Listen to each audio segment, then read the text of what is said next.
সর্বশক্তিমান ঈশ্বর বলেছেন, তোমরা আমার কোনো প্রতিমা তৈরি করবে না, কারণ আমি তোমাদের প্রভু, খুবই প্রতিহিংসাপরায়ণ। মানে এটা খুব হাস্যকর হয়ে যায় না যে ঈশ্বরের মধ্যে প্রতিহিংসা আছে অথবা এ ব্যাপারে তিনি ঈর্ষান্বিত হচ্ছেন? আপনি খুব সুন্দর প্রশ্ন করেছেন যে আমি একটা অনুচ্ছেদে বলেছিলাম যেখানে বলা আছে, "তোমরা আমার কোনো প্রতিকৃতি তৈরি করবে না যেটা আছে উপরের স্বর্গে, পৃথিবীতে অথবা পৃথিবীর নিচে। তোমরা এমন কাউকে উপাসনা করবে না কারণ আমি তোমাদের প্রভু, ঈশ্বর এবং খুবই ঈর্ষাপরায়ণ।" এ কথাটা রয়েছে বুক অফ এক্সোডাসে অর্থাৎ ওল্ড টেস্টামেন্টে ২০ নম্বর অধ্যায়ের ৩ থেকে ৫ অনুচ্ছেদে। এছাড়াও বুক অফ ডিউটেরনমি ৫ নম্বর অধ্যায়ের ৭ ও ৯ অনুচ্ছেদে আছে। আর এটা হচ্ছে বাইবেলের উদ্ধৃতি।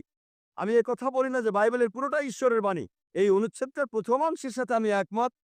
ঈশ্বরের কোনো প্রতিকৃতি নেই। কিন্তু ২য় অংশ বলছে ঈশ্বর ঈর্ষাপরায়ণ। আমি এ কথা মানি না। এই ২য় অংশটা। তাই এই প্রশ্নটা আপনি করবেন কোনো খ্রিস্টানকে, আমাকে না। আমি এখানে বাইবেলের সবকিছু সমর্থন করছি না। কোরআনের সাথে মিল থাকলে সমর্থন করব, মিল না থাকলে সমর্থন করব না। তাই আমি আপনার সঙ্গে একমত যে ঈশ্বরের এখানে ঈর্ষান্বিত হওয়াটা অস্বাভাবিক। আশা করি উত্তরটা পেয়েছেন।